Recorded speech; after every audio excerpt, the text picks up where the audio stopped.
Bonsoir et bienvenue sur la web TV du Mouvement constituant populaire dans l'émission Comment démocratiser la France qui donne la parole aux collectifs citoyens dont l'objectif est d'œuvrer pour la démocratie. Aujourd'hui, nous avons le plaisir d'accueillir Julien Roiran qui présentera Démocratie ouverte. Alors salut Julien. Salut Pierre-Alain, ça me fait tellement bizarre d'être là. D'habitude, c'est moi qui pose les questions chez les apérocrates, mais là, ok, c'est toi le chef. Donc, on va changer les rôles là. C'est une émission interactive, donc vous pouvez poser vos questions et puis la régie remontera vos questions dans la dernière partie de l'émission. Alors, Julien, est-ce que tu peux te présenter et présenter Démocratie ouverte? Oui, alors je m'appelle donc Julien Roiran, suis là, je représente Démocratie ouverte et je suis là ce soir pour vous proposer ensemble, faire sa fête à l'oligarchie. Et je proposerais même qu'on appelle ça faire la démocrateuf. Je vais vous expliquer ça tout à l'heure. Dans la vie, je suis un activateur du débat public. Ça veut dire que j'aide des collectivités, des assos, des institutions à mettre des sujets d'intérêt général compliqués, en général, sur la table du débat public. À ce titre-là, une grosse part de mon activité, c'est d'imaginer des formats de débat qui redonnent aux citoyens l'envie et les moyens de participer au débat public. Et c'est à ce titre-là que je suis un des 80 innovateurs démocratiques de démocratie ouverte et que je suis depuis un an au CA. On n'appelle pas ça un conseil d'administration, mais un cercle d'animation, au cercle d'animation de démocratie ouverte. Et démocratie ouverte, c'est comme le port-salut, c'est écrit dessus, c'est-à-dire que on est là pour rendre la société et la démocratie plus ouverte. Et pour nous, une démocratie ouverte, c'est trois notions spécifiques. D'abord, la transparence, ensuite la coopération et la participation. Transparence, je m'arrête 2 secondes là-dessus. C'est l'idée que chaque citoyen doit pouvoir accéder à l'information, une information ouverte, une information totale, une information contradictoire, une information éclairée. C'est cette transparence de la société qui nous semble importante. C'est également l'idée de coopérer, c'est-à-dire, et notamment au niveau local, c'est-à-dire de laisser les initiatives citoyennes produire de l'action publique. Et c'est enfin l'idée de la participation citoyenne en allant bien au-delà de la simple consultation jusqu'à à la codécision. Alors, on est un collectif qui a été créé il y a une dizaine d'années maintenant. On a une communauté d'un millier de personnes et de structures à l'intérieur desquelles il y a des citoyens, des élus, mais aussi des chercheurs et des pros de la participation, et puis des innovateurs démocratiques comme moi. Ma boîte s'appelle Agora Lab. Et ces innovateurs démocratiques, c'est soit des assos, soit des entreprises qui proposent des solutions, qu'elles soient digitales ou qu'elles soient dans la vraie vie, pour construire une démocratie plus ouverte. Et je voulais vous donner 2-3 petites infos sur ce qu'on fait au sein de Démocratie ouverte. Alors d'abord, on a un labo, le labo du réseau des territoires d'innovation démocratique, tout un tas de collectivités qui s'engagent sur les sujets de la participation citoyenne. On les accompagne à travers des expériences démocratiques qui sont portées par les innovateurs démocratiques. On a par exemple accompagné Paris sur la démocratisation, l'ouverture des conseils de quartier. En ce moment, on a aussi travaillé sur la participation des jeunes à une convention citoyenne sur le climat à Est Ensemble, dans le nord-est parisien. On développe un indice de qualité démocratique. On a eu pendant 3 ans un incubateur de projets citoyens dont des assos comme Tous élus, Mieux voter sont sortis, Datagora sur l'ouverture des données, un média citoyen qui s'appelle Médiacité. Et puis, on a une activité de plaidoyer avec tout un tas d'autres acteurs. Et c'est sur ça, moi, que je me suis particulièrement engagé, notamment pendant les Gilets jaunes et le grand débat. On a monté un collectif avec des Gilets jaunes dedans, des militants climat, des gens engagés dans les mouvements sociaux, puis aussi des chercheurs. On s'est appelé les Gilets citoyens. Et ensemble, on a exigé que ce grand débat, qui ressemblait surtout à un gros enfumage, se conclue par un temps où les citoyens reprennent vraiment la main. Et c'est là qu'on a proposé l'idée de convention citoyenne sur la base de ce qui était sorti dans le grand débat, mais aussi dans le vrai débat des Gilets jaunes. Des conventions citoyennes autour de 3 sujets, on avait proposé: justice fiscale et sociale, démocratie, et notamment le RIC. Et on en avait proposé une sur la transition écologique. Et c'est celle-là qui a attiré l'attention de Macron et qu'il a mis sur pied après le grand débat, avec les résultats qu'on connaît. On pourra en parler tout à l'heure. Et c'est pour ça qu'aujourd'hui, notre première revendication, c'est l'organisation d'une convention citoyenne sur le renouveau démocratique, avec un vrai débat partout en France en amont sur les enjeux de la démocratie, une convention citoyenne qui aura cette fois une vraie existence officielle, pour pas qu'on se retrouve à la fin avec Macron qui dit Joker, ou le président ou la présidente de la République à ce moment-là. Et cette convention, elle doit pouvoir aboutir sur un référendum pour que l'ensemble des citoyens, à la fin, aient leur mot à dire sur ce qui sera produit dans cette convention. Voilà pour la présentation de Démocratie ouverte et un peu l'histoire de notre collectif. Alors, merci beaucoup. C'est effectivement très intéressant. Il y a beaucoup d'actions diverses. Il y a un point que j'aimerais clarifier, c'est bon, démocratie ouverte. Il y a le mot démocratie à l'intérieur du nom du collectif. Et la question que j'aimerais savoir, c'est, pour vous, c'est quoi exactement la démocratie?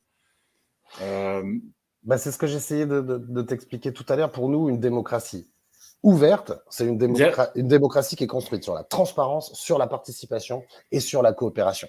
Je te coupe juste, ce qui me dérangeait là, quand tu as dit participation, tu as dit pouvant aller jusqu'à la codécision. Et moi, j'aurais mis un 4e point qui est simplement le peuple décide. Pouvant aller jusqu'à la codécision, c'est pouvant aller, donc pouvant aussi ne pas aller jusqu'à la codécision. Et le 2e point, c'est codécision de qui? C'est-à-dire, est-ce que c'est le peuple qui décide, ou qui décide exactement? Alors là, ce que je t'ai développé, c'est les principes qui nous guident dans l'ensemble de nos actions. Mais dans le cadre d'élections présidentielles, dans le cadre de la réforme des institutions, nous, ce qu'on propose, c'est que ce soit le peuple qui décide à la fin, des institutions qui veulent, de la constitution qu'on doit imaginer ensemble dans ce cadre-là, par le biais d'une convention citoyenne du renouveau démocratique. Et quand je disais que ça peut aller jusque-là, c'est que il y a certains sujets, on ne peut pas décider de tout le temps. Par contre, il faut que tout le monde ait de l'information tout le temps, que tout le monde ait la possibilité de produire des actions qui vont dans le sens qu'on a envie de défendre, notamment au niveau local, et qu'il faut tendre vers, quand on a des dispositifs de participation, vers le fait que ce soit décisionnel, parce que ça sert à rien de faire juste de la consultation, genre le grand débat, et à la fin décider, ah ouais d'accord, mais je vais prendre ça, et ça je l'enlève. Et c'est pour ça que notre idéal, c'est celui de la codécision. Et quand tu parles de convention citoyenne pour le renouveau démocratique, c'est quoi exactement? Est-ce que ça ressemble? Quelle est la différence avec une constituante, par exemple? Alors, le principe, celui qu'on défend, tout à l'heure, je vais vous expliquer les autres mesures du pacte démocratique qu'on a proposé à la signature des candidats. C'est un peu sur le modèle de la convention citoyenne qui a existé sur le climat. Ça veut dire quoi? Ça veut dire que on tire au sort des citoyens sur la base d'un mandat qu'on a défini en amont, dans le cadre du grand débat dont je te parlais, et que ce sont ces citoyens qui représentatifs de la société française. Enfin, ils ne le sont pas sur le plan statistique, mais ils sont représentatifs de la diversité de la France. Et c'est eux qui, en écoutant des experts, en échangeant avec les corps intermédiaires, avec des élus, et qui, entre eux, formulent des propositions de révision de la Constitution qui, elles, sont soumises à référendum à la fin pour que le peuple, dans son ensemble, puisse se prononcer sur les propositions, les recommandations établies par des citoyens qui ont délibéré entre eux. Pour nous, c'est hyper important qu'il y ait ce temps de débat, d'information, d'ouverture. Et je pense que c'est un point sur lequel on va bien continuer à discuter tout à l'heure, justement sur la place qu'il y a pour le débat avant un référendum dans la société. Et pour nous, ça pose aussi la question des lobbies, ça pose aussi la question des médias. Et c'est pour ça que tout ça est interconnecté dans notre pacte. Mais peut-être que je n'ai pas encore bien répondu à ta question et je suis à ta Oui, dispo. j'ai l'impression là donc une assemblée qui va proposer une nouvelle constitution, si je comprends bien. Absolument. Ouais. Ou Et une qui sera soumis révision de la Constitution qui elle-même est soumise à référendum au référendum. à la Donc, fin. dans ce sens, par rapport à ma question, si ça ressemble à une constituante, ça ressemble un peu à une constituante. C'est une C'est constituante, une mais c'est pas une constituante. Ouais. constituante avec des gens élus. Voilà, C'est voilà. la différence. Bah ouais, ok, d'accord. C'est là où tu voulais m'emmener. Par exemple, Mélenchon propose une constituante, mais il la propose majoritairement élue. En réalité, il propose une constituante à cheval entre les deux. C'est-à-dire que les gens auraient eu la possibilité soit d'élire des gens qui allaient les représenter, soit de dire, bah non, moi je préfère que ce soit des citoyens tirés au sort. Et donc le truc qu'il proposait, c'était un équilibre entre des élus et du tirage au sort. Et nous, on pense que Attends, c'est je pas te une coupe bonne idée. juste là sur Mélenchon. Ouais. Ce qu'il proposait, lui, c'est quelque chose qui converge vers quelque chose qui est quasiment entièrement élu. Parce que les citoyens, chacun va se dire, moi je vote, je vais plutôt élire ceux qui sont dans mon camp, plutôt que de tirer au sort où il y a des gens qui vont pas être dans mon camp, puis je laisse les autres, mes adversaires politiques, tirer au sort. Et comme tout le monde raisonne comme ça, à la fin, il y a quasiment plus personne qui va tirer au sort et puis tout le monde va élire. Donc, C'est un c'est risque. C'est pour ça que Mélenchon n'a pas signé notre pacte démocratique sur lequel je reviendrai. Pourtant, ils sont venus à la fête de la démocratie. Jadot l'a signé, Hidalgo l'a signé, Macron, des représentants de Macron devaient venir, ils ont annulé la veille, mais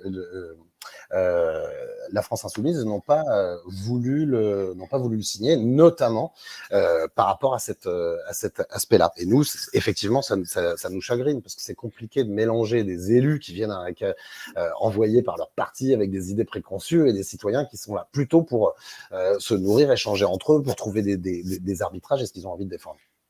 Et en plus, comme je l'argumentais avant, ce ne sera pas si mélangé que ça sera quasiment tous Bah des ouais, mais élus. t'as raison, c'est un gros risque, ouais.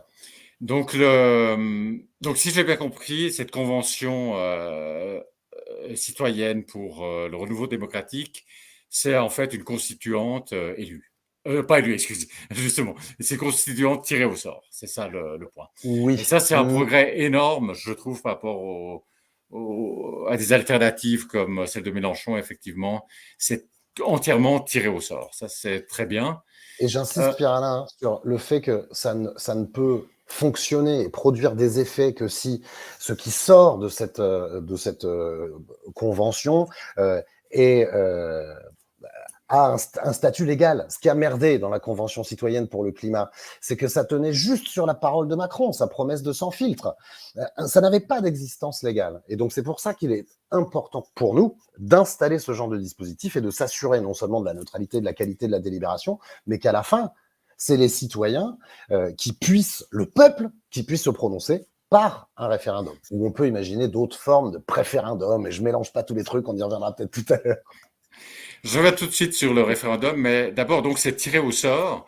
Et il y a la question de la représentativité que tu as évoquée brièvement. Et est-ce que c'est vraiment représentatif? Alors, bon, il y a une question du nombre. Ce serait évidemment que quand on tire au sort, si on en tire 10 000, ça va être représentatif à cause de la loi des grands nombres, C'est disons. ça. Là, vous en tirez combien? On est sur une base de minimum 100. A priori, on partirait sur 150, comme c'était le cas pour la Convention citoyenne pour le climat. Et donc, ce à quoi on arrive, c'est pas à une représentativité en mode statistique, tu viens de le dire, mais par contre, on s'assure qu'on a des pauvres, des riches, des gens qui vivent à la campagne, d'autres dans les grandes villes, des hommes, des femmes, des gens qui ont fait des études, pas d'études. En fait, c'est représentatif de la diversité. Ça produit une mini-France. Et l'enjeu, c'est que par la qualité des échanges entre eux, de la délibération, de l'information qu'ils obtiennent, ils puissent produire des propositions qui prennent en compte la vie et les attentes des uns et des autres. Tu connais les chiffres sur la représentativité de l'Assemblée nationale. Tu as 4,6% de salariés quand on a 20% dans la société, zéro ouvrier. C'est de toute façon un énorme bond en termes de représentativité, même si statistiquement, c'est pas comme un sondage. Oui, c'est donc, en tout cas, c'est effectivement bien mieux quand c'est tiré au sort en termes de représentativité.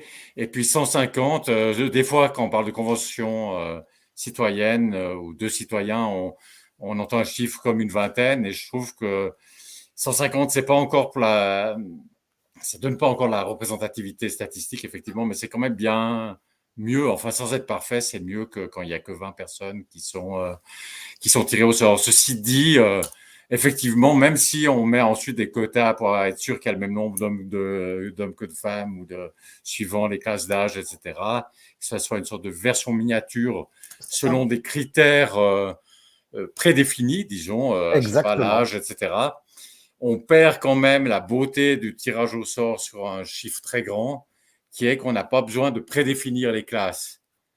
T'as Ça raison. sort automatiquement juste, disons. Ouais, mais ce qui est très important dans une convention citoyenne, c'est ce qui est le plus important. En fait, c'est la qualité de la délibération, des échanges entre les citoyens. Et tu vois, par exemple, la convention citoyenne, elle a duré 9 mois. Là, on imagine qu'une convention citoyenne sur le renouveau démocratique puisse durer très longtemps, mais surtout que les gens puissent se voir beaucoup plus régulièrement, qu'ils viennent travailler. Ils sont payés, hein, les gens, comme des jurés d'assises, parce que c'est un travail, et c'est la qualité de la délibération entre eux qui est importante. Et du coup, c'est plus compliqué de faire délibérer 1000, 2000 personnes en Ouais. même temps. Voilà. Il y a une sorte effectivement, de conflit, de compromis entre le nombre qui permettrait d'avoir vraiment cette représentativité statistique et puis, mais qui doit être grand. Et puis à ce moment-là, la qualité de la délibération, elle est plus difficile. Mais ça reste quand même important d'avoir des gens qui délibèrent entre eux, qui sont quand même grosso modo représentatifs de la population. Et une autre question par rapport à la représentativité, c'est est-ce que si vous avez été tiré au sort pour participer, est-ce que vous devez obligatoirement participer? Ou est-ce que vous pouvez dire non, moi, j'y vais pas? Parce que je pose cette question-là, parce que si vous pouvez dire moi, j'y vais pas, je crois pour les cours d'assises, vous pouvez pas dire moi, j'y vais pas. Et si vous pouvez. En fait, il y a quelques possibilités d'y échapper, mais pour des cas très compliqués. Non, tu as raison. Ouais, Normalement, si tu es sur ton lit de mort, effectivement, tu n'es pas obligé d'y aller. Ouais. Ouais, à ça- l'hôpital.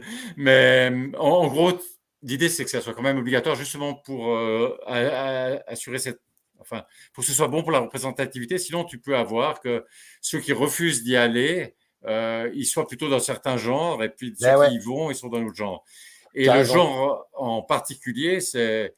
On peut imaginer que ben, c'est surtout les gens qui sont militants sur le sujet qui acceptent de participer. Par exemple, pour la Convention pour le climat, est-ce qu'il n'y a pas eu un effet de ce type, c'est-à-dire que les gens qui étaient militants pour le climat étaient peut-être surreprésentés dans la Convention, dans le sens que les autres ont peut-être refusé d'y aller, ont plus souvent refusé d'y aller, disons. Oui, alors C'est très important ce que tu dis. Il se peut qu'il y ait une légère surreprésentation des gens qui étaient déjà sensibles à la question du climat. Et c'est donc hyper important de rajouter, y compris dans les critères, celui de la proximité partisane avec le sujet qui est traité. Oui, c'est important. Et oui, il est aussi très important pour qu'on puisse en même temps dire aux gens c'est hyper important et tu peux pas refuser, s'assurer qu'on leur donne des garanties qu'ils retrouveront leur taf à la fin, que leur employeur est obligé de les libérer, qu'ils ont des solutions de garde pour les gosses. Enfin, c'est très important de valoriser ce travail citoyen. C'est pas juste t'es gentil de participer sur un sujet qui t'intéresse. Non, non, non. C'est une délibération qui doit produire une proposition à soumettre au peuple. C'est pas rien. Et la proximité, disons, il y a une sorte de mesure de l'idéologie, mais ça, c'est basé, c'est basé sur ce que les gens disent, j'imagine. Oui, et c'est bien pour ça que tout le travail préalable à la construction d'une convention citoyenne, il y a la définition précise du mandat, de la question qui est posée, mais également la méthodologie de constitution du panel, quoi. Être bien au clair dans le cadre de l'organisation de cette convention qui ne peut pas être faite par le commanditaire. C'est pas l'État qui tire au sort lui-même les gens. Il confie à un comité d'organisation neutre avec des avis différents sur le sujet, notamment les critères de constitution du panel qui doivent être faits de manière publique pour que les doutes sur la non-représentativité ou les biais de sélection puissent être levés au maximum. Oui, et puis un point important, effectivement, tu disais, il faut que les gens soient motivés de rester, qu'ils puissent retrouver leur travail, etc. Un point qui est certainement important, c'est ce que tu disais aussi, qu'il y ait un référendum à la fin, Ah bah, c'est-à-dire que ça finit pas dans un tiroir. ouais, c'est comme ça que ça s'est passé pour la convention citoyenne. D'abord, il a sorti 3 jokers. Ensuite, et c'était pas dans la règle du jeu. La promesse qu'on avait réussi à lui arracher, cette fameuse promesse du sans filtre qu'il a répété plusieurs fois, il avait dit tout ce qui sortira de cette convention ira soit à application réglementaire directe par le gouvernement, soit au Parlement, soit à référendum.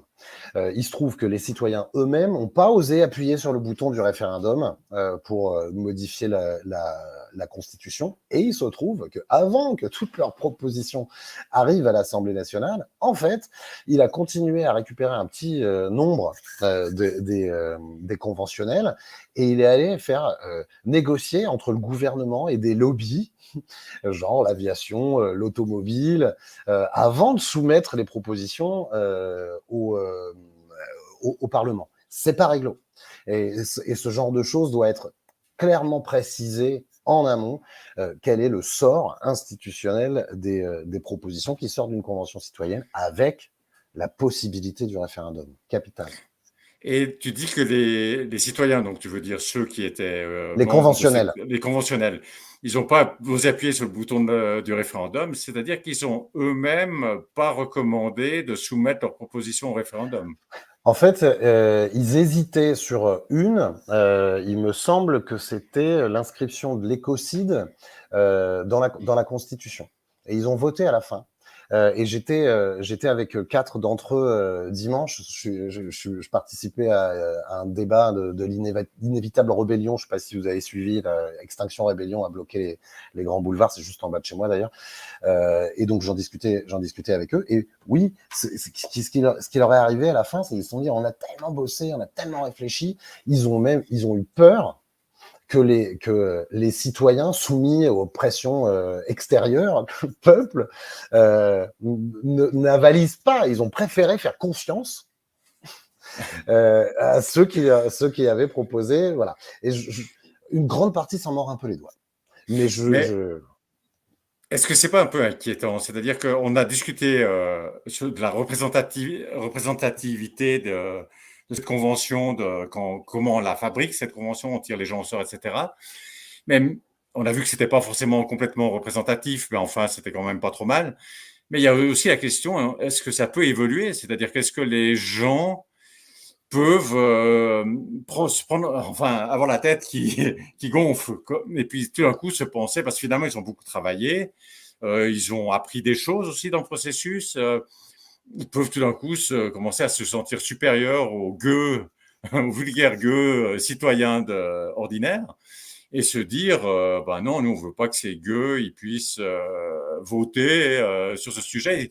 Et même si au début, c'est le premier jour, c'est des citoyens comme les autres, mais à la fin, est-ce que c'est encore des citoyens comme les autres, ou est-ce qu'ils risquent de se dire, mon chef-d'œuvre, je veux pas le soumettre en votation populaire?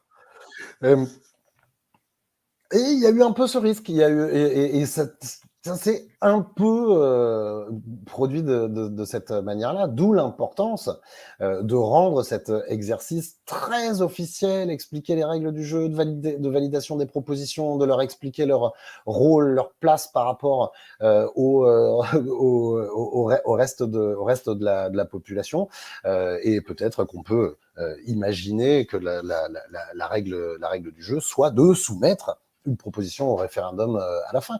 C'est pour ça qu'il y a besoin de ce grand débat, de cette grande acculturation collective, ce moment constituant dans tout le pays pour sacraliser ce temps-là, et que les citoyens s'en emparent et disent oui, oui, je veux avoir mon mot à dire là-dessus. Mais est-ce qu'il y Donc, a... oublie pas que j'ai aussi 5 autres petites propositions à présenter, parce que c'est le pacte démocratique, qu'on ne soit pas exclusivement là-dessus, mais tu me laisseras un moment, j'ai besoin de 2 minutes. Je te laisserai, hein, c'est promis. Mais j'aimerais quand même continuer sur le sujet, c'est-à-dire Ouais. que là, il y a une convention de citoyens sur le renouveau démocratique, et puis le projet sera soumis, enfin ça c'est décidé à l'avance, il sera soumis au référendum, en bloc, le tout. Il sera soumis au référendum. Ça, au Non, moins, là, on part dans l'idée que les conventionnels ont au moins la possibilité de soumettre les sujets, notamment ceux sur lesquels il n'y a pas de consensus, à référendum. Mais toute la question, c'est justement quel est le mandat. Nous, on pense que c'est à minima, on doit réfléchir à la question de la démocratie directe et de la démocratie délibérative en complément de la démocratie représentative. Il faut absolument, mais ça, ce sont les citoyens qui le diront, et ils le diront, puisque les Gilets jaunes l'ont réclamé, les citoyens sont d'accord, 73% des gens sont même prêts à avoir un référendum d'initiative constituant, donc ça doit constituer le cœur, et c'est bien parce que les citoyens auront voté par référendum que ça aura du poids à la fin. mais ma crainte, je te dis, cache quelle est ma crainte en fait. C'est comme on a cette expérience de la Convention du climat, où finalement les citoyens étaient des citoyens ordinaires au début, mais à la fin, ils n'avaient pas confiance en leurs concitoyens et ils ont préféré que ce soit pas soumis au référendum. Ma crainte, c'est que la Convention sur le renouveau démocratique se dira, nous, on a fait une belle constitution, on veut pas que ces gueux nous la changent, nous changent notre chef-d'œuvre, et par conséquent, on va pas mettre le RIC constituant dedans, parce que si on met le RIC constituant dedans, ces gueux vont pouvoir modifier sujet par sujet notre chef-d'œuvre. Et c'est pour ça que je crains qu'il y ait un référendum en bloc, ça, il y aura de toute façon, mais sur une proposition euh, où il n'y a pas le RIC constituant dedans. C'est ça ma crainte. Et c'est bien pour ça qu'on milite également pour d'autres formes de référendum. Et je te parlais tout à l'heure du préférendum et aussi de référendum à choix multiples. Enfin, pour l'instant, dans la Constitution, c'est pas possible, mais on peut faire des référendums simultanés sur des questions différentes. Et oui, il faut absolument que ce qui sort puisse être, de notre point de vue, soumis à l'ensemble des citoyens. C'est pour ça que, au-delà de l'objet d'une convention citoyenne du renouveau démocratique, il y a la question de la démocratie directe qui est capitale, jusqu'à la question de la Constitution, parce que oui, il y a ce verrou-là de la maîtrise de la Constitution par les citoyens. Et ce qui est très, très important, cette bataille culturelle qu'on peut gagner, tous ceux qui veulent faire gagner la démocratie, faire gagner la codécision, faire gagner la coopération versus le chacun pour sa gueule et la thune qui décide à notre place, on a besoin de ce temps préalable des citoyens qui portent ce dispositif, qui réclament, qui disent les sujets qui doivent être versés à cette convention citoyenne et qui réclament le droit d'avoir la main sur le texte fondateur, celui de la Constitution, qui pour l'instant ne peut être bougé que par 3/5 des deux assemblées. Les citoyens peuvent réclamer ça, mais au fond, à la fin, c'est la convention qui fera le texte. Et puis, s'ils n'ont pas mis le rite constituant dedans, ben, ce sera soumis au vote, Ouais. mais ils n'auront pas. Et là, je pose la question, est-ce que ce serait pas mieux d'aller dans l'autre sens, c'est-à-dire de commencer par le rite constituant? Premièrement, Ouais, ça serait plus rapide. Le rite constituant, au fond, si on avait un président maintenant qui voulait, en septembre, on aurait le rite constituant. Donc, ça pourrait être très rapide, pas attendre 2 ans. Donc, c'est plus rapide. Et puis, au moins, on est sûr qu'il y a le rite constituant, puisque ça serait la première chose qui sera là. Si les gens veulent qu'il y ait une constituante, eh ben, ils peuvent demander par rite constituant qu'une constituante soit formée. Et puis, ensuite, si c'est constituante, si réellement le peuple veut une constituante et qu'il y a une constituante, eh bien, de toute façon, le peuple aura demandé qu'il y ait le rite constituant de la façon la plus visible possible en votant par référendum, en disant « je veux l'instauration du rite constituant ». Et je me demande si c'est pas mieux d'aller dans l'autre sens, c'est-à-dire d'abord d'avoir le rite constituant et puis ensuite, éventuellement, Je sais. constituant. Je sais que c'est la position du MCP, et c'est la position, c'est une position sur laquelle, à titre personnel, j'ai évolué aussi. Clara Heger, que j'ai reçue plusieurs fois dans les apérocrates, m'a ouvert les chakras, et c'est Raoul qui a remis une dernière couche, Mani Berton, qui m'a convaincu sur l'intérêt. Mais je pense qu'en fait, les deux sont pas contradictoires. Et surtout, je voudrais pas péter l'ambiance, mais Clara, elle a pas eu ses signatures. Charlotte Marchandise, qui portait ça aussi, ça s'est passé dans les apérocrates, elle a pas gagné la primaire populaire. La Salle, qui avait engagé ses biens perso sur le sujet, il a fait 3%. Et donc la question, c'est comment est-ce qu'on gagne cette bataille culturelle, avec des médias, des partis, un système politique qui bloque, qui s'arc-boute et qui va dire que c'est un truc de populo dangereux. Comment est-ce qu'on l'obtient, cette capacité des citoyens à réfléchir, à se causer et de manière libre, de manière fraternelle, de manière rationnelle, pour s'emparer eux-mêmes de ce texte? Comment est-ce qu'on y arrive? Voilà. Et c'est pour ça que la stratégie, nous, qu'on a choisi de porter avec la coalition La démocratie d'abord. D'ailleurs, on t'a volé ton nom de profil au Mais c'est bien, passage. c'est très bien ça. C'est plus il y en a qui s'en emparent, mieux c'est. Quel est notre postulat de départ? En fait, on a identifié avec tout un tas d'autres assos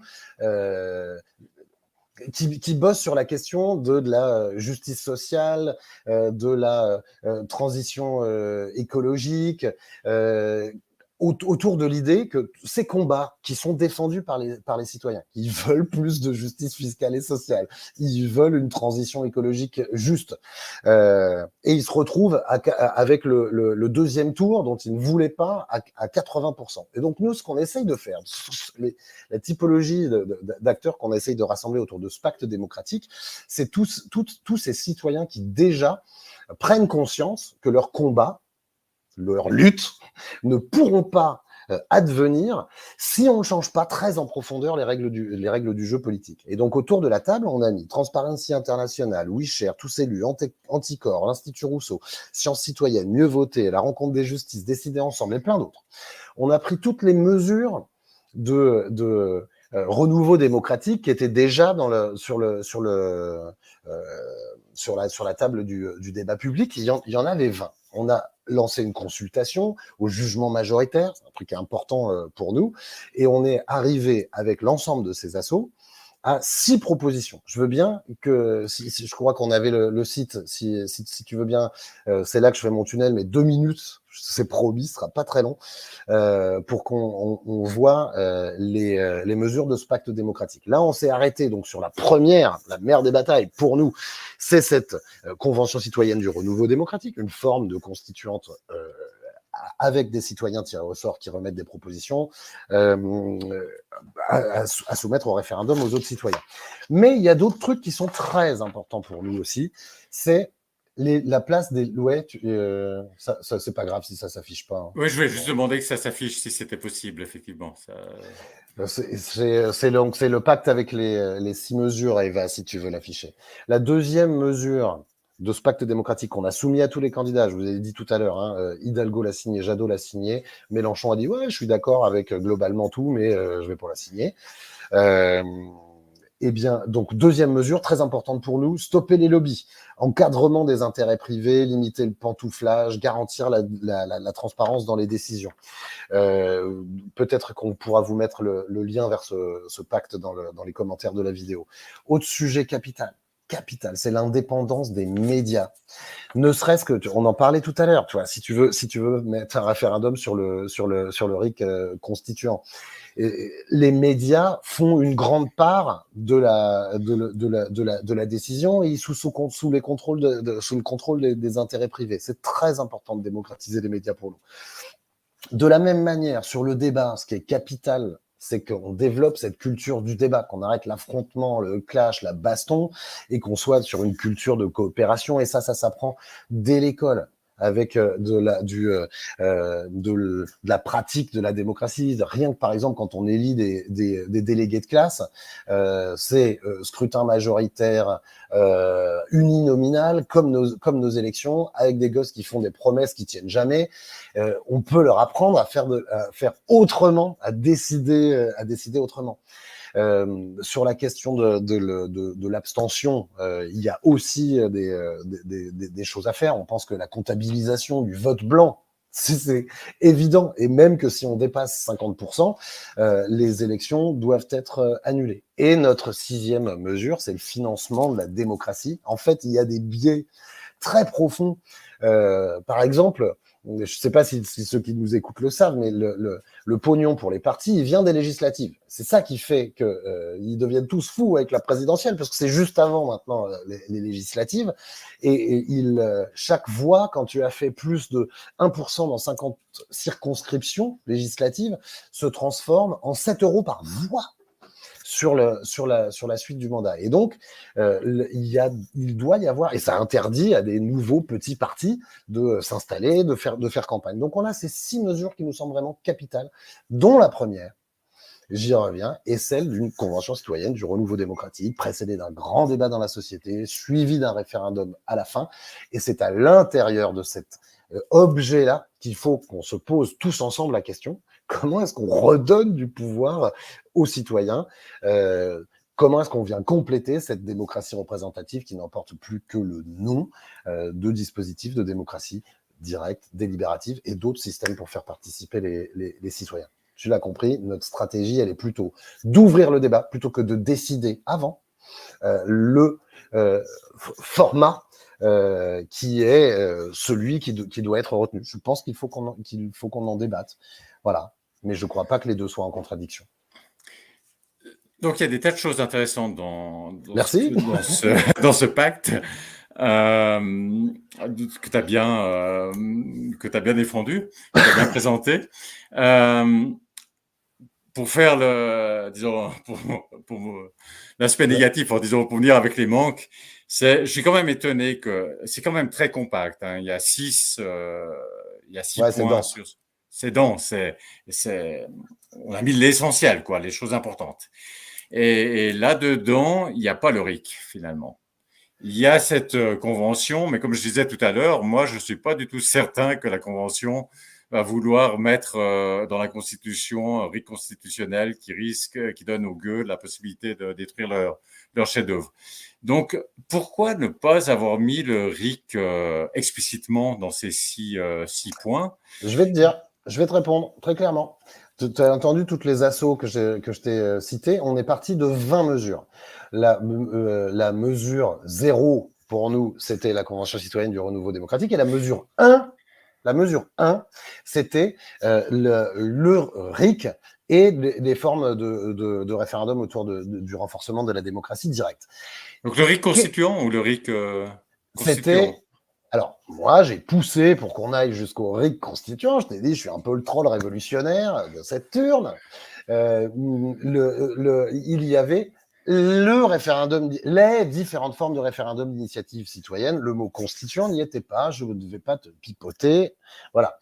Ce qui a présidé à la décision de l'ensemble des assos du collectif, c'est de se dire que dans les 5 autres mesures que je t'évoquais tout à l'heure, c'était des aspects qui étaient capitaux, qu'il fallait mettre en œuvre tout de suite, mais que il y avait besoin d'un énorme débat dans la société autour de tous les enjeux de la démocratie, et que c'est de ce débat dans la société qui devait accoucher d'une convention citoyenne qui puisse permettre de trancher l'ensemble de ces hypothèses qui sont sur la table. Et c'est pour ça que moi, là, je pense qu'il y a les législatives. Il va y avoir, quoi qu'il arrive, quels que soient les résultats du deuxième tour, on disait 80% des Français en voulaient pas, c'est là qu'il faut qu'on continue à se battre. Et un des dangers que j'avais identifié en créant les apérocrates, c'est que, en fait, parfois, on se bat entre nous. Genre, c'est qui a raison? Est-ce que c'est le RIC constituant? Est-ce que c'est une constituante élue? Est-ce que c'est... Voilà. Moi, ce que je crois, c'est que tous ces sujets, ils doivent être mis sur la table. Tout à l'heure, je vous parlais d'une démocrateuf. Ça m'a inspiré, les petits gars et les amis d'Extinction Rébellion de l'occupation de l'espace public. Il faudrait qu'on aille faire des fêtes partout. C'est beau, c'est vibrant, la démocratie. Il faut qu'on soit le plus nombreux possible. Et si ça se trouve, ce qui ressortira de ces échanges, c'est que c'est le RIC constituant qui doit être au cœur des réflexions de cette convention citoyenne du renouveau démocratique.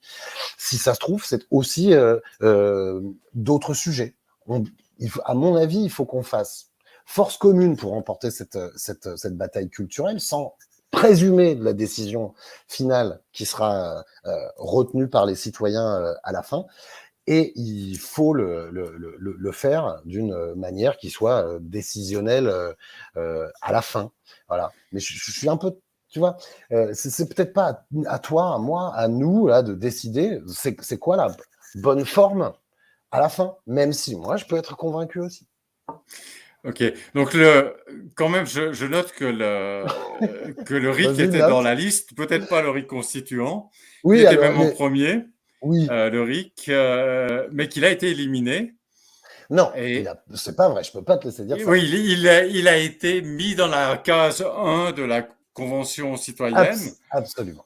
Ce qui suppose que la Convention citoyenne le fera, mais pour la raison que j'ai dit sur le chef-d'œuvre, etc., moi, je ne suis pas si sûr qu'elle le mettra dedans. Oui, mais je Et ça aurait été te fais le plus... même argument. Je te fais le même argument que tout à l'heure. C'est-à-dire, regarde, pour l'instant, dans le cadre de la présidentielle, oui, il y a un sondage qui dit qu'il y a 73% des Français qui sont pour.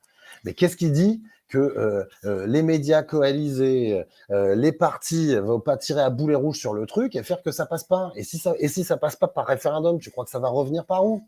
Ça me paraît très improbable que s'il y a le RIC constituant qui est soumis en référendum, que ça passerait pas, vu que même en 2005, les médias étaient aussi très d'un côté et puis le peuple a voté de l'autre côté, et puis que depuis 2005, en fait, les présidents, ils n'ont pas osé même que c'est eux qui choisissent la question, hein, parce que c'est d'initiative présidentielle, ils n'ont même pas osé faire un seul référendum. Donc les médias, ils peuvent faire la différence quand ça se joue à 45-55, mais un truc comme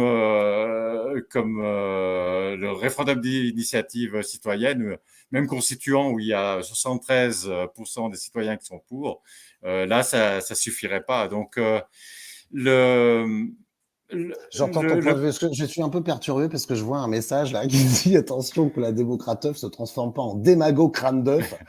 Merci, Gofredo. N'hésitez pas à faire des commentaires de ce type-là.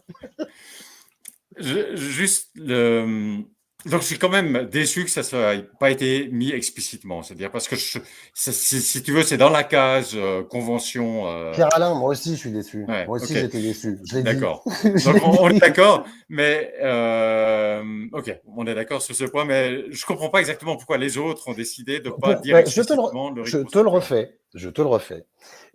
On a considéré globalement que tous ces sujets qui allaient toucher en profondeur sur l'équilibre des institutions, ils devaient faire l'objet d'un débat bien plus large que nous autres petites assos avec des grandes causes et des grandes luttes et des grands objets, mais que ça devait revenir à la population. Et ça, je l'entends. Et ça, je l'entends. Mais moi aussi, je suis même tout à fait d'accord, et ça plaide pour le rite constituant, parce que avec le rite constituant, sur tous les sujets, par exemple le vote blanc, est-ce que s'il y a plus que 50% de vote blanc, etc., ben là, il y a tout un débat. On peut dire, ben oui, s'il y a tellement de vote blanc, ben, il faut revoter ou réélire. Mais on peut dire, oui, mais il y a l'argument contraire de dire, oui, mais ça fait d'instabilité. Réélire, ça veut dire, c'est qui fait l'intérim pendant qu'on réélit? Est-ce que c'est le précédent qui dure plus longtemps? Enfin, il y a toute une discussion là. Et par exemple, le vote blanc qui est dans un de vos points, il me semble qu'il ferait bien c'est une bonne chose qu'il y ait une discussion et que justement par le rite constituant, s'il y avait le rite constituant, enfin des citoyens pourraient proposer de mettre le vote blanc avec un article très précis. Il y aurait toute cette discussion spécifiquement sur le vote, le vote blanc. Et puis ça ne préjuge pas du résultat. Ensuite, ça serait soumis au référendum. Le peuple déciderait. Idem pour les autres sujets. Donc, je trouve, si on ne veut pas présumer de ce que décidera le peuple, le mieux, c'est d'avoir le reconstitution. C'est un bon argument. C'est un excellent argument. Mais tout à l'heure, j'ai dit Clara n'a pas eu ses signatures, la salle a fait 3%. Je dois aussi avouer que notre pacte démocratique a eu du soutien de deux candidats, mais dans ceux qui restent en lice, en fait, les deux qui restent en lice, ils sont dans notre comparateur de programme sur la base de ces 20 mesures, ils sont classés Le Pen dangereux et Macron insuffisant. Donc ça veut dire qu'il y a de très grandes chances, même si on continue à pousser auprès d'eux pour qu'ils aillent, pour qu'ils signent le pacte. Il reste encore quelques jours. Demain, on verra si ça a gagné. Franchement, je miserai pas non plus 12 000 $ sur le fait que tout ça va être appliqué. Et c'est bien pour ça que ce sur quoi on met l'accent, c'est ce temps constituant, ce temps de débat dans la société qui est hyper important. Et en vrai, très probablement que ces mesures, et notamment le vote blanc, elles ressortiront. Et probablement qu'il y a aussi l'exemplarité des élus, parce que dans le cadre de la grosse méga campagne qu'a organisé mec.org avec France Bleu, France 3 Régions, là, sur le million de participants et les 34 000 propositions, tu as un quart qui sont sur le sujet de la démocratie, ce qui arrive très, très, très fort. C'est l'exemplarité des élus. Ben, peut-être que c'est pas toi, moi, de décider tout seul de ce qui doit être au cœur de cette convention citoyenne du renouveau démocratique. Mais on est d'accord que s'il y avait le rite constituant, ça serait la façon la plus propre de ne pas présumer de ce que veulent les gens, puisque c'est les gens eux-mêmes, enfin des citoyens qui écriraient une proposition, leur proposition, et la soumettraient en votation populaire, s'ils réunissent le nombre requis de signatures, et puis ensuite le peuple choisirait exactement comme il veut, après un débat et tout ça. Oui, mais tiens, je te pose la question, c'est quoi la forme comment est-ce que toi tu garantis, comment est-ce qu'au MCP, vous garantissez qu'on a un débat qui donne vraiment les billes et les moyens aux citoyens de ne pas se faire balader par des médias aux ordres de ceux qui ont le pognon, à un vrai débat de qualité en profondeur. Comment est-ce que tu peux le garantir, ça, Pierre-Alain? Si tu n'as pas aussi les mesures sur le contrôle des lobbies, l'indépendance des médias et tout ça. Eh bien, Comment? peut-être que ce qui viendrait, un RIC qui serait proposé, ce serait justement quelque chose qui concerne les médias. Et les médias seraient sûrement contre cette proposition qui les contrôlerait. Mais le conflit d'intérêts serait vraiment très clair et je pense pas que ça, si la proposition est bonne, je pense pas que les médias arriveraient d'empêcher la venue de quelque chose qui permet Mais Pierre-Alain, d'avoir je un suis meilleur débat. d'accord. Ok, très bien. Sur cet exemple. Mais je te pose la question dans l'autre sens. Puisque, pour l'instant, le seul outil qui existe, c'est le référendum d'initiative partagée. Ça veut dire 185 parlementaires, des sénateurs plus des députés, et 4 millions de citoyens qui signent pour l'obtenir. Ça c'est Et qui jamais... obtiennent rien. Et qui obtiennent rien. Ensuite, s'il n'y a pas forcément un référendum, Absolument. donc ça, Donc c'est rien. comment est-ce qu'on l'obtient? Ouais, exactement. Le référendum d'initiative citoyenne constituant ou la Convention citoyenne du renouveau démocratique, c'est là qu'il y a comme une histoire de bataille culturelle fun, tous ensemble, quelle que soit la stratégie ou l'objet de renouveau démocratique qu'on a choisi, il faut qu'on la gagne ensemble, cette bataille culturelle. Et voilà, c'est ça, moi, je crois que c'est juste. Mais donc, comment on l'obtiendrait si on avait été mieux, enfin, préparé depuis plus longtemps à cette présidentielle? Imagine qu'on ait 3% des citoyens, c'est pas beaucoup 3%, hein, qui disent je vote pour n'importe qui me promet de façon crédible un véritable reconstituant. Alors crédible, ça veut dire ouais, je sais, tu connais toutes les conditions. article 89, engagé sur ses Lancé avant biens. les législatives et tout ça. Oui. Si on avait 3% des citoyens qui disent je vote pour n'importe qui promet ça, mais je vote pour personne qui me le promet pas, eh bien, je crois qu'on l'aurait ce coup-ci. Parce que ça va se jouer à moins que 3% la différence entre les deux candidats. Donc, en fait, si on avait été suffisamment bien préparé pour cette élection, on aurait pu le décrocher probablement à cette élection. Moi, j'ai l'impression qu'on en était encore un peu loin.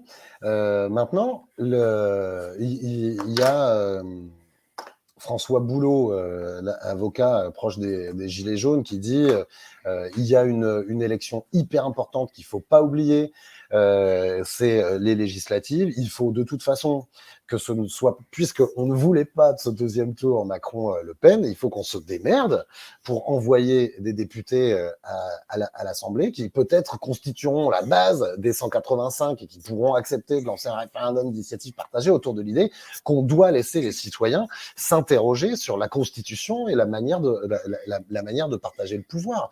Et donc, comment est-ce qu'on fait là, tu vois, on peut refaire l'histoire de la présidentielle. Moi, je considère qu'on l'a un peu dans le baba. Donc, il reste cette fenêtre de tir des législatives, et surtout, il reste cette fenêtre de tir populaire de continuer à dire ensemble, sans présumer de ce qui sortira à la fin, on veut décider nous-mêmes de notre manière de décider, pour nous, pour notre destin commun. Je crois que c'est effectivement important. Et puis là, par exemple, la proposition de Lassalle, elle a été signée par très peu de députés. Donc, pour l'instauration du rite constituant, ça serait bien d'avoir une assemblée nationale où il y a plus de députés qui au moins s'engagent à au moins signer un truc de ce genre. Ouais, donc, effectivement. Comment est-ce qu'on peut faire, à ton avis, ensemble là pour faire monter l'idée que il faut qu'on envoie tous des députés qui s'engagent. En fait, vous êtes parti sur l'idée de n'appeler à voter que pour des gens qui veulent le rite constituant. Ça, c'était pour la présidentielle. Hein. Je sais pas comment vous avez prévu de bosser sur les législatives. Nous, on est en train de bosser sur Nous, Démocratie Ouverte, la coalition, avec la Rencontre des Justices, avec WeShare. On est en train d'écrire un texte hyper charpenté pour mettre de la démocratie à tous les étages, dans l'entreprise, dans les services publics, dans les médias, à l'école, et qui puisse peut-être faire une base qui rassemble non seulement des citoyens, mais aussi des corps intermédiaires, des des assauts, une sorte de convergence des luttes autour de cet enjeu de la démocratie. Je pense, moi, qu'il y a un énorme espace politique là, avec l'effondrement des partis autour de cette question de la coopération, de la codécision, de la responsabilité collective, machin, et qu'effectivement, ça ne doit pas être préempté par un camp. Il faut qu'on puisse aller s'adresser aux gilets jaunes, aux abstentionnistes, à ce que Mélenchon appelle les fâchés mais pas fachos, tu vois, sans présumer forcément de l'objet final qui fait que ouais, je vais signer pour ça. Sinon, on va encore continuer nous-mêmes à se foutre sur la gueule. C'est qui a raison sur le meilleur objet. C'est con, c'est contre-productif. Bon, je crois que sur le fond, tu as raison qu'il faut maintenant que les démocrates essaient de s'unir. Parce qu'avec cette présidentielle, on n'aura rien, quoi. C'est plus ou moins clair, à moins d'une très grande surprise. Oui, demain soir. Donc en principe, on n'aura rien. Et donc il faut bien que les démocrates de tous bords, de tout horizon, s'unissent.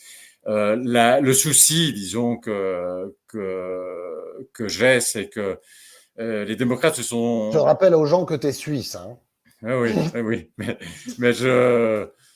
quand même, c'est un souci porté par des Français aussi, je pense. C'est que de se faire enfumer une fois de plus, disons. Tu as parlé tout à l'heure du référendum d'initiative dite partagée, qui est en fait d'initiative parlementaire, où il n'y a pas forcément un référendum à la fin. C'est un exemple vraiment où des gens ont vu ce que le peuple voulait, qui voulait quelque chose de plus de démocratie, et lui donne quelque chose qui ressemble, mais en fait, c'est pas du tout ça quand on regarde dans le détail. Bah ouais. Et ma crainte, c'est qu'on aille vers quelque chose qui est très participatif comme ça, mais où au fond, il n'y ait pas le cœur de l'histoire, c'est-à-dire un gâteau au chocolat sans chocolat, c'est-à-dire Ah oui, une mais démocratie où le démos n'a pas le kratos parce qu'il n'a pas le rite constituant. Parce que finalement, une démocratie où il n'y a pas le rite constituant, c'est pas vraiment une démocratie. Mais alors, je suis d'accord sur le fait qu'une démocratie où le peuple n'a pas la main sur sa constitution n'est pas une démocratie. C'est mon point de vue. Mais pour l'obtenir, c'est là qu'on n'est pas tout à fait d'accord sur la stratégie. Et je pense qu'il faut qu'on arrête de se battre sur cette question de la stratégie. C'est bien pour ça que moi, je dis pas il faut se ranger derrière la bannière d'un tel ou d'un tel. C'est bien pour ça que quand je parle d'une démocrateuf, là, je parle d'un truc qui émerge du peuple et qui dit ça. Et qu'en fait, la bataille commune, elle peut se faire sur la maîtrise de la Constitution. Et que là-dedans, vous pouvez organiser, le MCP peut faire des grands concerts, des pique-niques, de la musique, du théâtre sur le rite constituant, et que d'autres iront défendre, tu en parlais tout à l'heure, le vote blanc, et que tous, en fait, émergent de ce grand élan populaire, le fait qu'on veut reprendre notre destin en main. Je ne crois pas à la logique de label, de plateforme, rangez-vous derrière telle organisation. C'est ça qui tu vois, ça reproduit de la compète. Je pense qu'il faut un truc plus bordélique, quoi. Je crois que ça peut être effectivement très spontané comme ça et et c'est pas une question en fait d'organisation, mais c'est une question d'être d'accord. Si on dit qu'on se bat pour la démocratie, d'être d'accord sur ce qu'est la démocratie. On est tous les deux d'accord que s'il n'y a Sur pas la le rite maîtrise de la Constitution, est-ce que ça, ça, on est d'accord. S'il n'y a que pas le c'est rite pas, constituant. non, mais toi tu dis rite constituant. Moi, la forme de RIC qui est qui a été défendue par Démocratie Ouverte, qui a été posée ailleurs, c'est un RIC délibératif. Je sais pas si tu vois ce que c'est, toi. Explique-le quand même. L'idée, c'est que de la même manière que le RIC constituant, un nombre donné de citoyens qui doit forcément être sous la barre du million, 700 000, 800 000, on peut en discuter, exige qu'on se penche sur une question, genre reconnaissance du vote blanc, obtenir le rite constituant. Et à ce moment-là, ça déclenche parce que c'est très important pour nous, ce temps de qualité de délibération et de débat, une convention citoyenne. Ça existe dans l'Oregon, ça s'appelle les Citizens Initiative Review. Ce sont des citoyens qui s'emparent de la question, qui nourrissent et qui proposent une formulation de la question à soumettre aux citoyens et qui elle-même produit un argumentaire pour, contre sur la question. Et ensuite, ça va au référendum.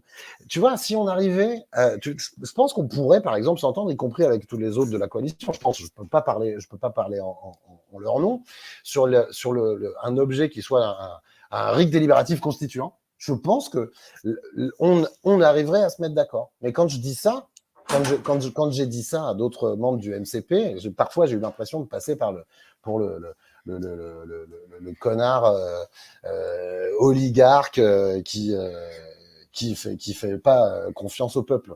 Tu vois, mais ça m'a gonflé parce que ça me ressemble pas tellement. Mais disons, je comprends un tout petit peu la réaction de certains parce que on se demande pourquoi interdire à des citoyens de proposer de faire aussi ce travail de rédaction et de proposition d'une modification de la Constitution sur le sujet de leur choix. Et puis à la fin, c'est le peuple qui décide sur vraiment une proposition sur un sujet précis, pas en bloc toute une Constitution, mais un truc précis. Et pourquoi, si on est démocrate, pourquoi s'opposer à ça? Donc on peut imaginer... C'est la question de la qualité du débat parce qu'on n'a pas confiance telle que la société et notre système politique existent, avec la centralité des lobbies, avec des médias qui sont pas indépendants, avec des partis qui poussent pour leur survie, on considère qu'il y a un risque de manipulation, que le peuple puisse se faire manipuler. Et donc on essaie de le préserver. Est-ce que c'est pas plus facile de manipuler quelques gens dans une salle, même si c'est 150 personnes dans une salle, de les manipuler en catimini? Il me semble que c'est plus facile que de manipuler tout un peuple. C'est pour ça que le fonctionnement des conventions citoyennes doit être hyper cadré, y compris dans la manière d'animer les délibérations, de présenter les ressources expertises externes. On bosse sur cette question avec notamment Sciences Citoyennes et tout un tas d'autres acteurs pour définir des lignes rouges. Et dans notre première proposition, il y a certes une convention citoyenne du renouveau démocratique, mais surtout la définition d'un cadre cohérent pour éviter ça, pour éviter qu'il y ait de la manipulation des citoyens. Et encore une fois, à la fin, c'est le peuple qui décide par référendum dans notre modèle idéal. C'est le peuple qui décide, mais c'est pas le peuple qui initie. C'est pas le peuple c'est pas des citoyens qui peuvent. C'est la convention. Non. Mais c'est pas des citoyens, n'importe quel citoyen, groupe de citoyens qui peut soumettre une proposition précise. Pas rédiger. Oui, c'est ça. Je veux ça. Oui, et je dis pas que je défends cette forme-là. Je dis qu'à mon avis, il y aurait la possibilité d'une forme de convergence entre différents démocrates de démocratie réelle autour de cette idée d'un RIC constituant délibératif. Voilà, moi je serais prêt à aller jusqu'à la question du RIC constituant sous réserve qu'on arrive à aussi se débarrasser de l'influence des lobbies, des partis qui vont lutter pour leur survie et des médias aux ordres. Est-ce qu'il n'y a pas une autre articulation? Parce qu'on est en train de voir comment on peut articuler les choses. Ouais, c'est ça. De dire, on instaure le RIC constituant, bon, il n'est pas si facile à instaurer, mais si on arrive à l'instaurer, mais rien n'est facile, hein, rien n'est facile quand on veut promouvoir la démocratie. Si on avait le RIC constituant, ensuite on pourrait imaginer qu'un vrai RIC constituant, ou n'importe quel groupe de citoyens ou citoyen peut soumettre sa proposition rédigée de modification de la Constitution sur le sujet de son choix, et puis après il y a un référendum s'il obtient le nombre requis de signatures, et puis qu'à part ça, il y ait une convention tirée au sort, exactement comme vos conventions, et puis qu'eux rédigent aussi des choses, mais alors ce serait probablement bien mieux, parce que c'est des gens tirés au sort, c'est beaucoup plus représentatif que juste 10 personnes qui se rencontrent et puis qui décident de faire un truc à leur sauce. Et eux, ils rédigeraient cette convention, ils rédigeraient une proposition avec unité de matière sur un sujet précis, sont les mêmes règles en fait que n'importe qui. Et puis ensuite, ils suivraient la même procédure. Il faudrait qu'il y ait des citoyens qui réunissent le nombre. S'ils trouvent qu'une proposition sur un sujet donné est bien, Alors, ils réuniraient le nombre requis de signatures, et puis après, s'ils ont réuni le nombre requis de signatures, ça passerait en référendum, selon la procédure ordinaire. Et là, on aurait tous les avantages, c'est-à-dire qu'on n'interdirait pas, on ne censure pas les citoyens au moment de l'initiative rédigée. Ils pourraient le initier aussi, mais on aurait aussi, parce qu'en France, il y a quand même beaucoup à changer. Hein. C'est pas comme s'il y avait le RIC depuis plus que 100 ans. Donc, il y aurait aussi cette convention qui utiliserait la même procédure, mais où les choses seraient bien mieux rédigées et ils auraient aussi beaucoup plus de chances probablement d'être acceptés par le peuple. Pierre-Alain, je trouve ton idée super. Moi, quand à un moment, j'ai cru que j'allais pouvoir me présenter aux législatives. J'aurais pas le temps du tout. Peut-être je serais suppléant. Il y a quelqu'un qui m'écoute. Vraiment. Et ce que je mettais dans le programme démocratique que j'aurais défendu, c'est convention citoyenne du renouveau démocratique et rite constituant. Pour moi, tu vois, il n'y a pas d'exclusion entre les deux. Mais encore une fois, ça pose deux sujets. Comment est-ce qu'on fait pour l'obtenir? Déjà, le premier pas. Il n'y a même pas de RIC. Alors que tout le monde en veut, très, très majoritairement. Donc, il y a d'abord cette bataille culturelle collective à mener.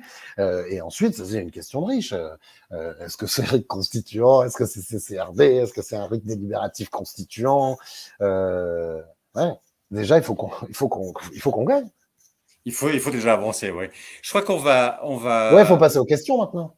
On va conclure pour passer aux questions. Il y avait un point que je voulais encore aborder, mais je ne vais pas le faire, à moins qu'il y ait une question sur le sujet. C'était la question de votre...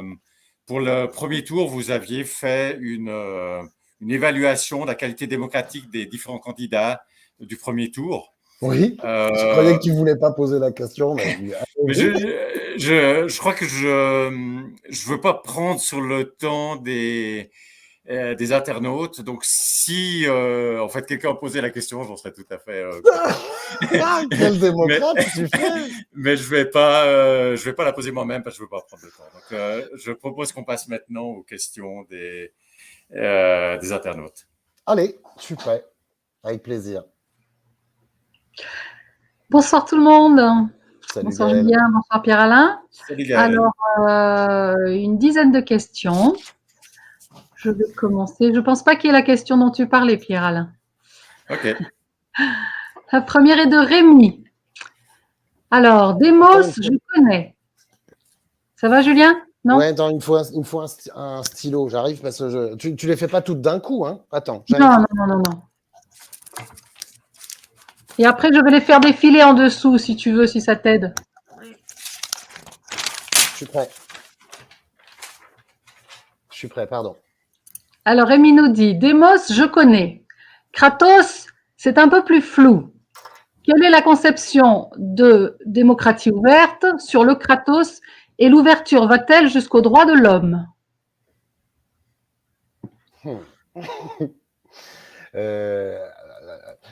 Demos, le peuple, Kratos, c'est qui décide, le pouvoir.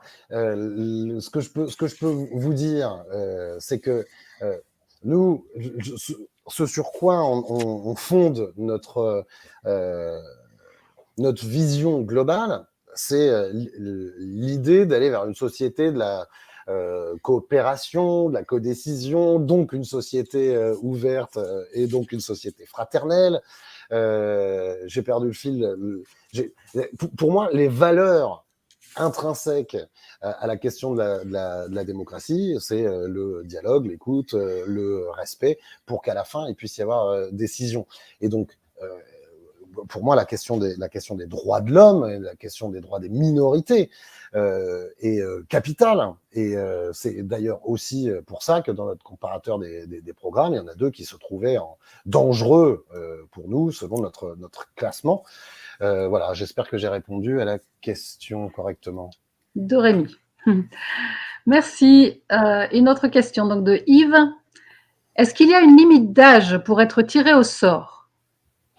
À la Convention citoyenne pour le climat, on avait ouvert la possibilité d'être tiré au sort à partir de 16 ans. Ça me semblerait intéressant. Mais vous avez vu, à chaque fois qu'on pose la question aux jeunes, faut-il ouvrir le droit de vote à 16 ans, généralement, ils répondent non, eux. Je trouve ça assez dingo, mais avec des arguments du type non, moi je suis déjà pas prêt, alors plus jeune, je vois pas pourquoi ils y arriveraient, et puis ils vont voter n'importe comment. Bon, moi je serais pour, et c'est Armel Lecause qui glissait une idée que je trouvais vachement intéressante, que j'avais pas entendu jusque-là. Est-ce qu'on pourrait pas permettre aux gens de décider à partir de quand ils ont la majorité? Genre, entre 16 et 25 ans, tu décides toi-même du moment où tu es prêt à prendre les droits de citoyen ou pas.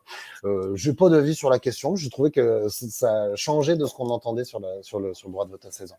Donc moi, je dirais oui, il faut que les générations futures puissent être représentées. Les jeunes, donner le plus de voix possible aux jeunes, et donc pourquoi pas tirer au sort à partir de 16 ans. Merci. Une question de Jeanne Parot. Aller rapidement n'est pas un idéal. Il faut que la population suive le travail de la Convention pour commencer à entrer dans ce jeu démocratique. Yes. Je n'ai rien d'autre à dire que je suis d'accord avec Jeanne. Et d'où l'importance de ce débat très large, très ouvert, ancré dans les villes, les villages, des assemblées populaires, et qu'il y ait des allers-retours. Il y a eu un gros débat avec Sciences citoyennes et avec des membres de la Convention avec qui je discutais dimanche. Certains disent qu'il est important que ce qui se passe dans une convention citoyenne soit un peu comme une boîte noire pour les protéger des influences externes. Moi, on pense qu'il y a un équilibre à trouver, notamment sur la question de la médiatisation, sur la question de l'irrigation des débats de la convention dans la société, tout en protégeant évidemment l'anonymat des conventionnels. Mais oui, il y a un enjeu de temps, d'acculturation, d'imprégnation et d'ouverture des échanges entre ce qui se passe dans une convention citoyenne et le reste de la société, oui, pour moi. Merci. Une question de André. Quelle est la différence entre une CCRD et une constituante avec des citoyens et citoyennes tirés au sort? André, fais pas semblant que je te connais, que tu connais pas la réponse. On l'a abordé tout à l'heure.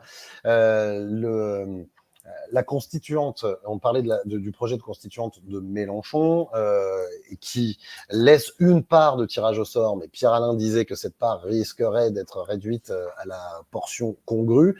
Il ne s'agit donc pas d'envoyer pour nous, et je sais qu'il y a des contre-arguments là-dessus, des élus ou des représentants de partis qui viennent défendre un truc, qui défendront mordicus sans participer à la délibération.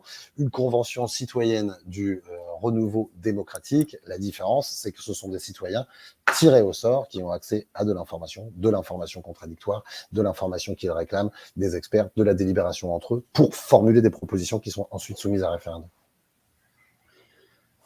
Merci. Une question de Jérémy.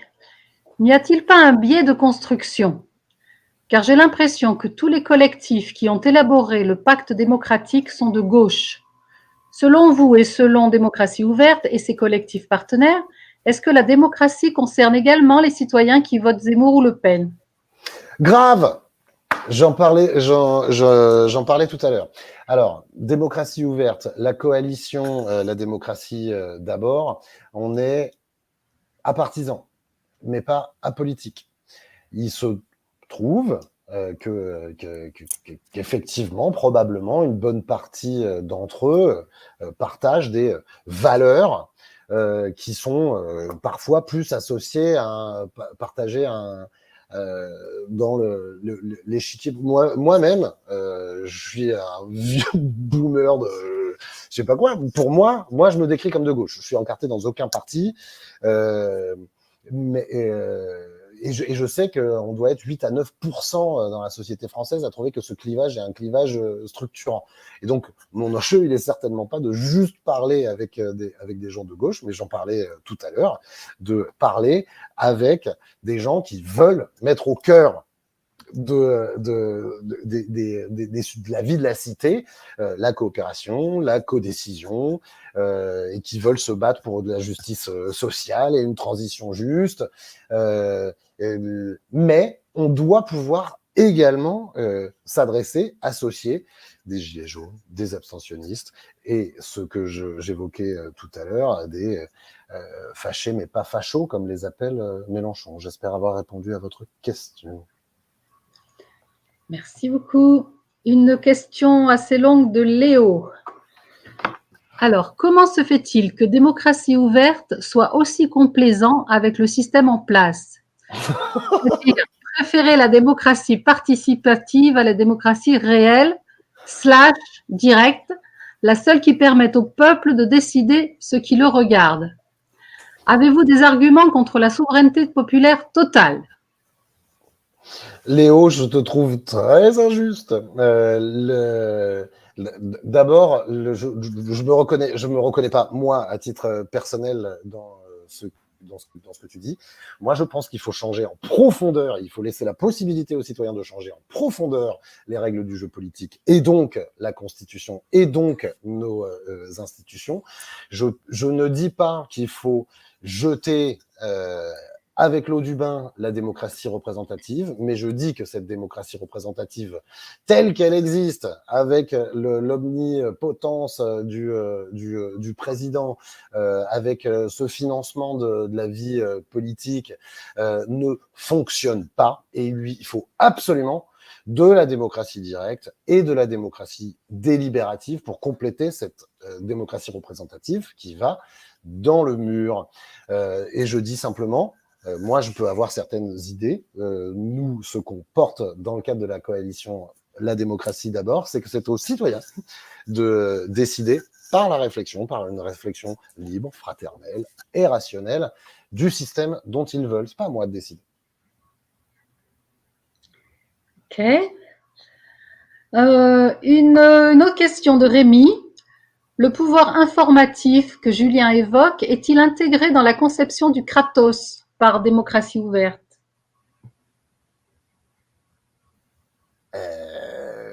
Je comprends pas bien la question.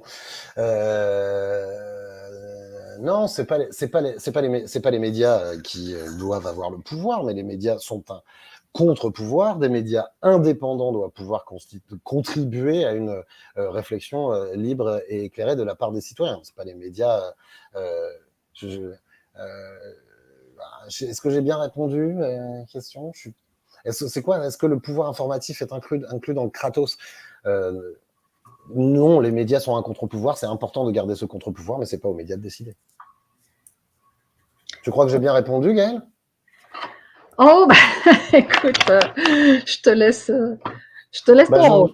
Je vous laisse. Non, mais est-ce que c'était bien ça la question telle que tu l'avais comprise? Oh, bah, je pense, oui. Alors, ça va. Alors, André, je pense que ce sera la dernière aussi. André, ce sont les gilets jaunes qui ont raison. Il faut les rites constituants législatifs, réglementaires, abrogatifs. Il faut changer la Constitution. Moi, je suis d'accord, André. Mais toujours de la même manière, je pense que c'est au peuple, aux citoyens, de se poser ces questions et de décider quels sont les équilibres, les seuils, les articulations sur tous les sujets qu'on a évoqués tout à l'heure. Merci. Non, j'ai oublié une autre question de Rémi. Ne serait-il pas plus simple de simplement tirer un échantillon statistique représentatif? Non. Dans notre esprit, non, parce que c'est pas juste de mettre des gens représentatifs à un endroit qui vont dire voilà ce que je pense et qu'on fait un équilibre entre tout ça. C'est l'enjeu, c'est la délibération éclairée entre des gens au profil de profils différents. Donc c'est pas tant l'enjeu, c'est pas un sondage, c'est une réflexion, une prise en compte des avis des uns et des autres, éclairée par de l'apport d'expertise, un apport d'expertise le plus neutre possible. C'est pour ça que ça n'est pas le commanditaire qui doit décider de tiens, va écouter cette personne qui va te dire comment il faut penser à la fin. Donc, l'orthodoxie de l'analyse du fonctionnement des mini-publics, des jurés citoyens, il faut un nombre d'au moins une centaine de personnes et à minimum, mais là il faudra aller beaucoup plus loin, 3 ou 4 paires de journées pour pouvoir avoir le cycle de prise en compte de l'expertise, de demander de la contre-expertise, de délibérer et formuler des propositions. Eh bien, merci. C'est fini pour moi. Ben, merci. Eh bien, merci beaucoup, Gaël. Merci, Julien. Une question, pour ceux qui souhaitent participer à Démocratie ouverte, qu'est-ce qu'ils peuvent, enfin, comment ils procèdent et qu'est-ce qu'ils peuvent faire, enfin, comment peut-on participer à Démocratie ouverte? Eh bien, il suffit d'aller sur le site démocratieouverte.org tout attaché. Et il y a notamment une rubrique sur Je suis citoyen, j'ai envie de contribuer. Il y a tout un tas de propositions qui sont faites. Si vous le désirez, vous pourrez d'ailleurs rejoindre le cercle initiative, parce qu'on fonctionne de manière horizontale en cercle, que j'ai le plaisir d'avoir créé, qui s'appelle les apérocrates. Mais il y en a plein d'autres. Vous pouvez également participer aux initiatives du labo, des territoires d'innovation démocratique, à la construction de l'indice de qualité démocratique, tout un tas de sujets. Et en attendant, vous pouvez aller jeter un œil sur, et ça n'est pas juste Démocratie ouverte, mais toutes les assos que j'ai cités tout à l'heure, qui forment la coalition La démocratie d'abord. Ce site internet, c'est fairegagnerladémocratie tout attaché.fr, fairegagnerladémocratie.fr. Vous y retrouverez les 6 mesures du pacte démocratique, l'évaluation du programme des candidats, dont nos 2 finalistes qui sont, je vous le rappelle, classés selon notre sondage dangereux et insuffisant en matière de démocratie. Bon courage pour faire votre choix. Et n'oubliez pas que la bataille culturelle pour la démocratie, elle doit continuer, et j'espère bien qu'elle va continuer. J'espère bien qu'on continuera ce genre de débat. Pierre-Alain, merci pour ce moment, comme dirait l'autre. Alors, tu as indiqué le site de Démocratie ouverte. Je pense qu'on va le mettre aussi quelque part, ainsi que le site, le lien sur le site du mouvement constituant populaire. Et merci. Donc, merci pour cette discussion. Merci à la régie qui a organisé cette discussion. Et puis, merci à tous les internautes qui l'ont suivi. Et à la prochaine. Ouais, merci la régie, merci Pierre-Alain. Vive la démocratie réelle. Tschüss. Ciao.